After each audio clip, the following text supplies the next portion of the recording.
అందరికీ నమస్కారం.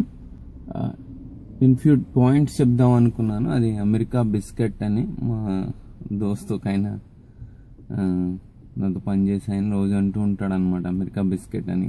ఎందుకు అంటున్నావు బిస్కెట్ అంటే, ఎందుకన్నా వేరే పదాలు రావట్లేదు అందుకనే అని. ఎందుకు అంటే ఇక్కడ ఉన్నంతసేపు ఏడుస్తాం సార్, రావాలి రావాలి అని. నేను నెగిటివ్గా చెప్పట్లేదండి, ఎక్స్పీరియన్స్ షేర్ చేస్తున్నాను, నిజాలు మాట్లాడుతున్నాను. మీకు వినాలని లేకపోతే మానేయండి. మనం తెలంగాణలో వాళ్ళు చాలామంది ఆంధ్ర టీవీ ఛానల్స్ చూడరు కదా, అది ఏదైనా రీజన్ అవ్వచ్చు. సో వాళ్ళకి ఇష్టం ఉండదు కాబట్టి మానేస్తారు కాబట్టి. సో ఆంధ్ర వాళ్ళు ఛానల్స్ చూడరు కాబట్టి, ఫర్ ఎగ్జాంపుల్ ఏబిఎన్ ఛానల్ చాలామంది చూడకపోతే గొడవ లేదు, సమస్య లేదు. అలాగే నా వీడియోలు కూడా నచ్చకపోతే డిస్లైక్లు చేసి రెసిస్ట్ కమెంట్లు నాకు పంపాల్సిన అవసరం లేదండి. మీకు నచ్చకపోతే మానేయండి. That's what bluntly I'm saying. హిపోక్రసీలో ఉన్న వాళ్ళకి నచ్చదు, నేను నిజాలు చెప్తున్నాను, ఎక్స్పీరియన్స్ షేర్ చేస్తున్నాను. వాళ్ళు చెప్పాలి కదా ప్రపంచానికి.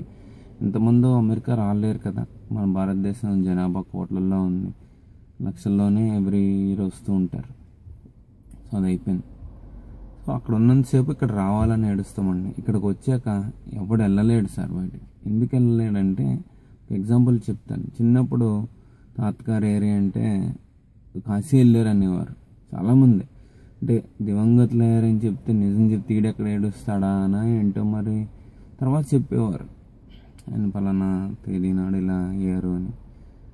1960s, 70sలో కాశీ వెళ్ళిన వాళ్ళు తిరిగి వచ్చేవారు కాదండి. అంటే మనకున్న ట్రాన్స్పోర్టేషన్ కమ్యూనికేషన్ వ్యవస్థ లేదు కదా, రోడ్డు వ్యవస్థ లేదు, ప్రాపర్గా రైలు అది ఉన్నా, అంటే సెల్ ఫోన్స్ ఇంటర్నెట్ లేదు కదా. ఇప్పుడు 1990 నుంచి అమెరికా వచ్చినాడు ఎవడు వెనక్కెళ్ళం నేనైతే చూడలేదండి. 2015లో అసలు పాసిబుల్ కాదనమాట.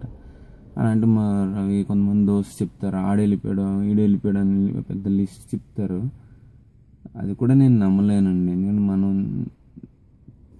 హానెస్ట్లీ మాస్టర్ నిజం మాట్లాడే వాళ్ళు నాకు కోటికి ఒకడో ఇద్దరు కనిపించుంటారండి బహుశా. అంత అబద్ధాలు ఆడేస్తాం కదా, అయిపోయింది. సో ఎందుకు వెళ్ళరు అంటే, ఎవరు వెళ్తారు అంటే యూఎస్ సిటిజన్ అయిపోయాక వాళ్ళ అమ్మాయి 14 ఏళ్ళు రాగానే సడన్గా రియలైజ్ అయిపోతారనమాట, భారతదేశం కల్చరు ఇది అది అని కొంతమంది వెళ్తారు. అలాంటి కేసులు నాకు చెప్తాడండి కొంతమంది, వద్దంటాను నేను, అయిపోయింది. సో ఎందుకు వెళ్ళాడంటే, ఒకటి డాలర్లండి, 2 వెళ్తే బతకలేమన్న భయం, 3 అక్కడికి వెళ్ళాక మా రవి గారు చెప్పినాడు వీడియోలో, బస్ స్టాండ్ బజ్జీలు అమ్మడానికి కూడా మనం పని చేయం. వచ్చేసాం కదండి, ఓవరాల్గా ఆన్సైట్లో పనిచేసి అంత ఎక్స్పీరియన్స్ వచ్చిన మూలన అక్కడ ఎక్కడ ఫిట్ అవ్వం అనమాట. ఫిట్ అవుతే గ్రేటే. ఇంకోటి ఏంటంటే, ఫస్ట్ ప్రాజెక్ట్ వచ్చే వరకు అందరి శంకా నాకాలి సార్. ఇలా అన్నందుకు తప్పు పదాలని అనుకోకర్లేదు, ఎందుకంటే అసలు మన వాళ్ళు అందరూ చేసేదే తప్పు అండి. సో ఇంకా అందులో మంచివాడు వాడితే ఏంటి, బూతువాడు వాడితే ఏంటి, తప్పు కదా. అందులో తప్పు ఉంది, అందరి శంకా నాకాలి సార్. వీడాడనే కాదు, ఇంకా నాటు భాషలో చెప్పాడు అనమాట ఒక అతను కజిన్ ఫోన్ చేసి, నేను రాను నీ దగ్గర ఉంటున్నాను ఈ ఏరియాలోనే, కానీ ఇక్కడ ఇది అని. అప్పటిదాకా తెలియదు మనకు అమెరికాలో ఇలా ఏడుస్తుంది జీవితం అని. హెచ్1 మీద వస్తే అయిపోయింది. అందరి సంగా నాకేక 2వ ప్రాజెక్ట్ 3వ ప్రాజెక్టు రిఫరెన్స్ లేకపోతే కూడా అంతేనండి, చాలా కష్టం అనమాట. తర్వాత కష్టాలు కన్నీళ్ళు ఇవన్నీ అలవాటు అయిపోతాయండి, ఉండవని నేనైతే అనట్లా. ఫుల్ టైం జాబ్ వచ్చి 3 పిల్లలు ఇద్దరికి 10,000 $20,000 డాలర్లు అమెరికన్స్ జాబ్స్ తీసేసి వీళ్ళని కూర్చోబెట్టిస్తే వేరు, అది ఏ వీసా అయినా సరే. లేదంటే మనకి ఇలాగా అసలు బతికే కష్టం అయిపోయినప్పుడు మంచి సైడ్ ఏంటి. భారతదేశంలో ఇవాళైతే నాకు ఏ వ్యవస్థ మీద నమ్మకం లేదండి, నేను జడ్జిమెంట్లు న్యూస్లు ఫాలో అవుతున్నాను కాబట్టి. సో మీరు కూడా ఏ రాజకీయ నాయకుడు రూల్లో ఫాలో అయిపోవాలి అంతే. అంటే నేను వాళ్ళు చేసే చేయమని చెప్పట్లేదు, బట్ వాళ్ళని ఆదర్శంగా తీసుకుంటేనే మనం భారతదేశంలో హాయిగా బతకగలుగుతాం. ఇక్కడ పాయింట్కి వస్తే, ఇక్కడ బతకడమే కష్టం అన్నప్పుడు, అందరూ చేసేది రొంపి వ్యవహారం బిజినెస్ అయినప్పుడు ఇంక మంచి ఏంటి చెడు ఏంటి సార్, మొత్తం అందరిని తగ్గొట్టేయాలంటే మీ రెజ్యూమ్ క్లయింట్ మధ్యలో ఎవడన్నా లేపేయాలి. లేదు కొంచెం నీతి నియమం ఉందంటే ఒక ఎంప్లాయర్ ఒక ప్రైమ్ మినిస్టర్ ఉండాలండి. సో ఇంక మధ్యలో ఎవడన్నా వాడు అన్ఎథికల్, ఇల్లీగల్, అన్లాఫుల్ వ్యక్తి అనమాట. వాడు హీ బైట్ H1B శాలరీ అండి, F1 శాలరీ, ఓపీటీ సిపిటీ. మీకు మినిమం వేజెస్ ఉండదు కాబట్టి ఓపీటీ సిపిటీస్కి మిమ్మల్ని ఎంతైనా రిప్ చేయడానికి ట్రై చేస్తారు. సో మీరు అడగాలి, స్కిల్ చూపించమనాలి, అగ్రిమెంట్ ఎంత ఉందో అడగాలన్నమాట. సో అడగాలి, ఎక్కువ డబ్బులు మీరే తీసుకోవాలి, ఇంత దూరం వచ్చింది ఎందుకు, డబ్బుల కోసమే కదా. సో తర్వాత ఏంటంటే కొంతమంది అక్కడ ఇల్లు ఇక్కడ ఇల్లు కొంటారండి, వెనక్కి వెళ్ళరు. వీడు వెళ్ళడు సార్, చెప్తున్నాను కదా, వాళ్ళ కొద్ది చెప్తున్నానండి. ఎవడు వెళ్ళడం, ఎందుకు వెళ్ళడంటే ఇక్కడ డాలర్ల రుచి మరిగిపోతారు ఒకటి. సెకండ్, ఇంకో అమ్మ బాబు భారత్ మీద ప్రేమ ఉందనుకోండి, గుండెకి ఉంటే వాళ్ళు ఈవినింగే ఫ్లైట్ వెళ్ళిపోతామండి. బట్ అలా ఎందుకుంటుంది, మనకి మళ్ళీ ఇటుకేసి వెళ్తాం కదా. ఇంకో వ్యక్తి చెప్పాడు, అమ్మ నాన్న బాబు భారత్ పాస్ట్ టెన్స్, గతం, పిల్లాడు పిల్లం భవిష్యత్తు, అందుకని అమెరికా వైపు వెళ్ళాలి అన్నాడు. ఎవరెవరో చెప్తున్నానండి, మళ్ళీ నేనన్నాను, నన్ను పర్సనల్ టార్గెట్ చేయొద్దు. సో పర్సన్ ఇలా వెళ్ళాలి అన్నాడు, అయిపోయింది. సో కొంతమంది $1 అంటే ఇప్పుడు నా గ్రీన్ కార్డ్ వచ్చింది అనుకోండి, నేను ఫుల్ టైం చేస్తూ నేను H1B గాళ్ళని, ఓపీటీలని, సిపిటీలని వాళ్ళ రక్తం తాగేసి వాళ్ళ డబ్బులు లూట్ చేసడం కోసం వాళ్ళు మళ్ళీ అదే క్లయింట్లో ప్లేస్ చేస్తాను. అదే అన్లాఫుల్లే, అలా చేయకూడదు. ఆ డబ్బులు మరికేస్తాను, లేకపోతే ఇంకో చోట ప్లేస్ చేస్తాను, రెజ్యూమ్ ఫార్వర్డ్ చేస్తాను. స్పౌస్ పేరు మీద ఇంకో కంపెనీ పెట్టి రెజ్యూమ్ ఫార్వర్డ్ చేసి 45 నొక్కేసి ఈజీ మనీ అలవాటు అయిపోయి ఎవడు వెళ్తాడండి, వీడు సచ్చినే వెళ్ళాడు సార్. వీడిని ఎవడో అలాంటాడు, ఈమెయిల్ రాసి FBI కి మీడియాకి చెప్పి డిస్ప్లే నెంబర్కి చెప్తే వీళ్ళని 5 నిమిషాల్లో పట్టుకుంటారండి. Last dial call, credit cards, documents ఇంటి దగ్గర రైడ్ చేసినా దొరికిపోతారు కదా. అన్నీ చేసేది ఇల్లీగల్, అన్లాఫుల్, అన్ఎథికల్ థింగ్సే కదా. రీసెంట్ ఇద్దరిని వేసేలా సిటీలో. సో అలా మనంత ఫ్రాడ్ చేస్తారండి. ఇలా చేసినాడు వెనక్కి వెళ్ళాడు సార్. మీరు కూడా ఎవడైనా ఇప్పుడు జీతం మీద బతుకుతుంది అనుకోండి, ఒక ఇన్కమ్మే ఉంటుంది బ్యాంక్లో, 2-3 ఇన్కమ్స్ ఉండవు. ఎక్కువ డబ్బులు ఎవడైనా పంపితే నేను పంపడానికి ఏమి ఉండదండి, కారు రెంట్లు ఇంట్లో అన్ని కట్టుకున్నాక ఏముంటుంది.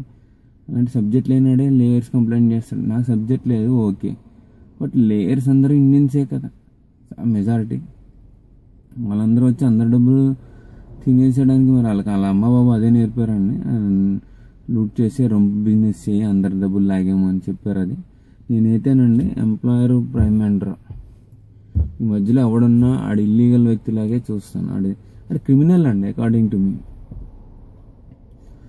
సో ఎందుకని బిస్కెట్ అని ఉంటాడు మా దోస్తు, అమెరికా అంటే బిస్కెట్టే సార్.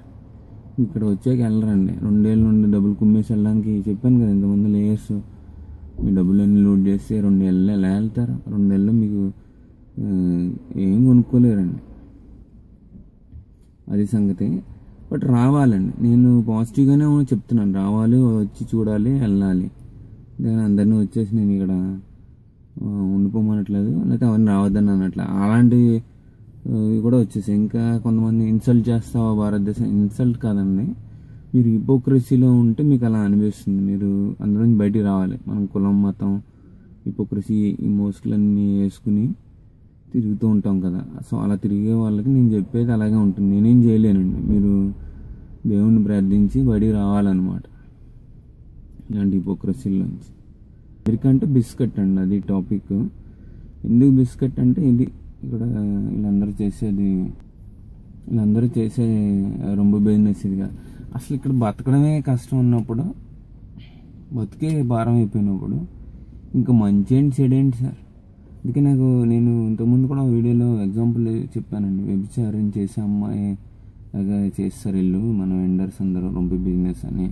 అంటే ఒక ఆయన ఫీల్ అయ్యి నాకు కాల్ చేస్తే నేను చెప్పాను, మీరు ఫీల్ అయ్యి నాకు చెప్పక్కర్లేదండి, if you are very honest and truthful ఆడికే చెప్పాలి, నువ్వు క్రిమినల్ రా, నువ్వు చేసేదంతా క్రిమినల్ వ్యాపారం అని ఆడికి మీరు చెప్పగలగాలండి. నేనైతే క్రిమినల్గానే చూస్తానండి. ఎంప్లాయర్ అండ్ లేయర్స్ మధ్యలో ఉన్నాడు ఎవడైనా, నా ఉద్దేశం ప్రకారం 2009 అమెరికా ప్రభుత్వం ప్రకారం ఆడు చేసేదంటే రొంపి బిజినెస్ క్రిమినల్ అనమాట. అది అయిపోయింది. సో ఫీల్ అవ్వడానికి ఏం లేదండి, ఫీల్ అయ్యి నాకు చెప్పాల్సిన అవసరం లేదు. మీకు ఎవడైనా ఫీల్ అయ్యాడంటే అడిగి ఇదే చెప్పాలి, అడంతా చేసేది రొంపి బిజినెస్ అని. వాడు బిస్కెట్ లాగా అందరికీ బిస్కెట్ ఇస్తాడండి, కుక్క బిస్కెట్. గోల్డ్ బిస్కెట్ అయినా అవ్వచ్చు, లేయర్స్ లేకపోతే ఫుల్ టైం ఉంటే కొనుక్కుని ఇంట్లో పెట్టచ్చు. అందుకని దోస్త్ అని ఉంటాడు. బిస్కెట్ అనమాట, కుక్క బిస్కెట్ పడేస్తారు కదా కుక్కకి, H1B వాళ్ళకి కుక్క బిస్కెట్లు పడేస్తారండి. వీళ్ళంతా చేశారు. ఇదా చెప్తే నీ కష్టాలుంటే వెళ్ళిపోను అమెరికాని తిట్టకు, మన వాళ్ళంతా ఇంతే, అందరు చేసేది తప్పండి. అందరూ రోడ్డు మీద ఎవరన్నా అమ్మాయి వెళ్తుంది అనుకోండి, అందరూ వెళ్ళి మానభంగం చేసేస్తే మీరు వెళ్ళి చేసేస్తారు, చేయరు కదా. మీకు నాకు పేరెంట్స్ అది చెప్పలేదు కదా, ఎథిక్స్ వాల్యూస్ అని చెప్పారు. మీ పేరెంట్స్ చెప్పుకుంటే నేనేం చేయలేనండి, అలా చెప్పరు కదా. ఎవడు ఇంక జ్ఞానం ఉన్నాడు ఎవడు. సేమ్ ఇది కూడా అంతే సార్. అందరూ డబ్బులు తినేస్తారు, అందరూ మోసాలు చేస్తారంటే, అందరూ మోసాలు చేస్తే మళ్ళీ చేంజ్ మారాలి, మార్పు రాదు. మనం మారాలి సార్, మారాలండి. మీకు బ్లడ్ మీ ఒంట్లో ప్రవహించేది రక్తం అయితే, అది ఎరుపు రంగు అయితే, నేను సమాజంలో మార్పు తీసుకొస్తానని మీకు జీలో దమ్ము ఉంటే నాకు ఈమెయిల్ పంపండి ప్రూఫ్. ఎవడైనా క్రైమ్ చేస్తే మీరు ఒకవేళ స్టూడెంట్ వీసా మీద ఉండి మీరు మాట్లాడగలనంటే నాకు చెప్పండి. h1b@usa.com, kumarexclusive@yahoo.com మెయిల్ పంపండి. ఎస్, నేను అమెరికాలో సిస్టమ్స్ని మారుస్తాను, మన వాళ్ళు చేసే రొంపు బిజినెస్ ఆట కట్టిస్తానని అనుకుంటే, మీ ఒంట్లో బ్లడ్ ఉంటే నాకు ఈమెయిల్ పంపండి. మీ పేరు కావాలంటే రాస్తారు, లేకపోతే లేదు. చెప్పండి సిస్టమ్ ఎలా ఉంది, సిస్టంలో ఎక్కడెక్కడ ఫాల్ట్స్ ఉన్నాయి, ఆ ఫాల్ట్స్ని ఎలా రెక్టిఫై చేయాలనేది మీరు చెప్తే చూద్దాం. ధన్యవాదాలు ఈ వీడియో చూసినందుకు.